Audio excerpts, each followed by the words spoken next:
আগেকার দিনে শুনতাম যে ডাকাতরা কোনো বাড়িতে ডাকাতি করার জন্য কাফনের কাপড়ে মানে কিছু একটা লিখে পাঠাতো অথবা একটা প্যাকেটে করে কাফনের কাপড় পাঠাতো।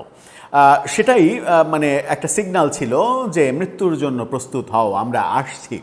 বাংলা সিনেমাতেও এরকম দৃশ্য আমরা বহুবার দেখেছি, কাফনের কাপড় পাঠিয়ে দেয়া কিংবা সেখানে একটা বার্তা লিখে দেয়া, এই ব্যাপারগুলো দেখেছে। সেই বাংলা সিনেমার কিংবা আগেকার দিনের যে প্রথা, মানুষকে হুমকি দেওয়ার যে প্রথা, সেই প্রথা আবারও বাংলাদেশের রাজনীতিতে ফিরিয়ে আনতে চেষ্টা করছি হয়তো আমরা কেউ কেউ, এবং সেটা ফিরে আসছে, সেই দৃশ্য গণমাধ্যমে দেখছি, গণমাধ্যমে নিউজ হচ্ছে। এবার যেটা ঘটেছে, আওয়ামী লীগের প্রতিষ্ঠাবার্ষিকী 23শে জুনকে কেন্দ্র করে দুই পক্ষ, সরকার এবং আওয়ামী লীগ, যখন মুখোমুখি অবস্থানে প্রায়, ঠিক সেই সময় কাফনের কাপড়ের মতো ব্যাপারটা এরকম হয়েছে যে মুজিব শতবর্ষের খামে করে হত্যার হুমকি পাঠিয়েছে কোনো এক আওয়ামী সদস্য একজন বিএনপি নেতাকে। ব্যাপারটা কি ভালো কিছু ঘটছে এই সমাজে কিংবা রাজনীতিতে?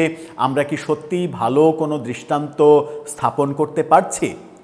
কোথায় ঘটলো, কিভাবে ঘটলো, কেন ঘটলো, চলুন একটু জেনে দেখি এই মজার ব্যাপারটা। থাকবেন পলিটিক্স টিভির নিয়মিত আয়োজনে।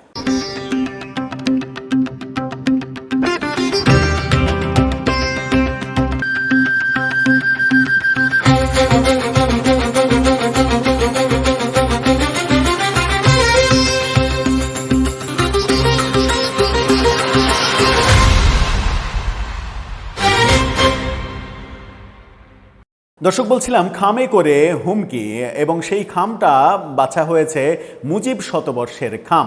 তার মানে মুজিব শতবর্ষের খাম মানে আলাদাভাবে পরিচয় দেওয়ার স্কোপই নেই কিংবা দরকারও নেই যে এটা আওয়ামী লীগ পাঠিয়েছে। বিএনপি নেতার কাছে এরকম একটা হুমকি চিঠি পাঠানো হয়েছে, হত্যার হুমকি।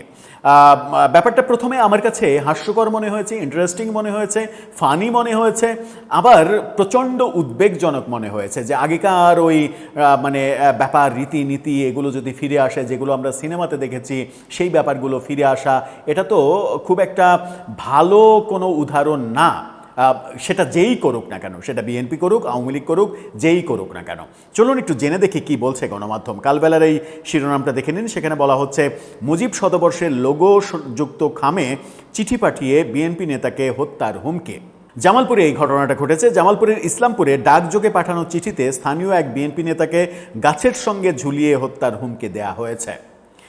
মুজিব শতবর্ষের লোগো এবং বঙ্গবন্ধু শেখ মুজিবুর রহমানের ছবি সম্বলিত খামে পাঠানো ওই চিঠি ঘিরে এলাকায় চাঞ্চল্যের সৃষ্টি হয়েছে। গতকালকে দুপুরে উপজেলার চিনাডুলি ইউনিয়নের বাসিন্দা মোহাম্মদ সবুজ চিঠিটি পান।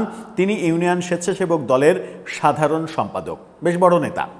ভুক্তভোগী ও স্থানীয় সূত্রে জানা যায়, চিঠির খামের বাম পাশে মুজিব শতবর্ষের লোগো এবং বঙ্গবন্ধু শেখ মুজিবুর রহমানের ছবি রয়েছে।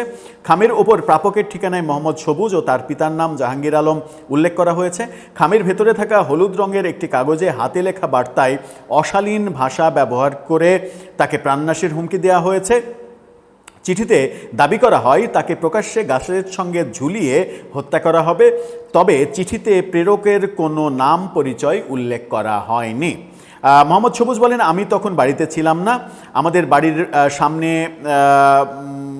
পরে জানতে পারি আবু তালেব নামে একজন ব্যক্তি আমাদের বাড়ির সামনে এসে চিঠিটি রেখে যান। বিষয়টি জানতে পেরে ডাকঘরে খোঁজ নিয়েছি। সেখান থেকে বলা হয়েছে চিঠিটি ইসলামপুর ডাকঘর হয়ে এসেছে। আমার ব্যক্তিগত বা রাজনৈতিকভাবে কারো সঙ্গে তেমন কোনো বিরোধ নেই, যার কারণে এ ধরনের হুমকি আসতে পারে। কে বা কারা এর পেছনে রয়েছে তা বুঝতে পারছি না। তিনি আরও বলেন, চিঠিটি পাওয়ার পর পরিবারের সদস্যরা আতঙ্কিত হয়ে পড়েছে। এখনও থানায় কোনো সাধারণ ডায়েরি করা হয়নি, তবে পরবর্তী পদক্ষেপ নিয়ে ভাবছি। এ বিষয়ে ইসলামপুর থানার ভারপ্রাপ্ত কর্মকর্তা জানিয়েছেন, ঘটনাটা আমার জানা নেই। এ বিষয়ে এখন পর্যন্ত থানায় কেউ অভিযোগ করেননি। অভিযোগ পেলে বিষয়টি গুরুত্বের সঙ্গে বিবেচনা করা হবে এবং তদন্ত করা হবে। প্রেরকের নাম নেই, এটা দুইটা ব্যাপার হতে পারে। একটা ব্যাপার হচ্ছে যে নিশ্চিত করেই আওয়ামী লীগের কেউ এটা পাঠিয়েছে, সিম্বল হিসেবে বঙ্গবন্ধুর ছবি, মুজিব শতবর্ষের লোগো, এগুলো ব্যবহার করেছে। আরেকটা হতে পারে যে কৌশলে আওয়ামী লীগকে ফাঁসানোর জন্য এরকম চিঠি ব্যবহার করা হয়েছে, যেন অত্র এলাকার আওয়ামী লীগকে এর জন্য বিপদে ফেলা যায় এবং ফাঁসানো যায়। দুইটাই হতে পারে।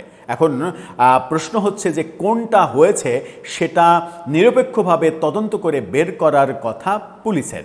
পুলিশ কি সেটা করবে, নাকি দ্বিতীয় যে ব্যাপারটা বললাম যে এটা বিপদে ফেলার জন্য এই ঘটনা ঘটেছে সেই ব্যাপারটাই প্রতিষ্ঠিত হতে পারে? আমরা জানি না কোনটা হয়েছে, বললাম দুটাই হতে পারে। কোনটা সত্য সেটা বের করার দায়িত্ব পুলিশ, অপেক্ষা সেটার জন্য। তবে যে ঘটনাটা ঘটেছে এটা কোনোভাবেই একটা সুস্থ সমাজের প্রতিচ্ছবি হতে পারে না। একদিকে আওয়ামী লীগের 23শে জুনকে কেন্দ্র করে যে উত্তাল অবস্থা তৈরি হয়েছে, পরিস্থিতি উত্তাল না হলেও পারিপার্শ্বিকতা কিংবা প্রস্তুতি এক ধরনের উত্তাল অবস্থার বার্তা দিচ্ছে। ঠিক সেই সময়ে এই ঘটনা এটা একটা নতুন উদ্বেগের ব্যাপারই বটে। দর্শক, আপনার মতামত এ ব্যাপারে জানিয়ে লিখতে পারেন আমাদের কমেন্ট বক্সে।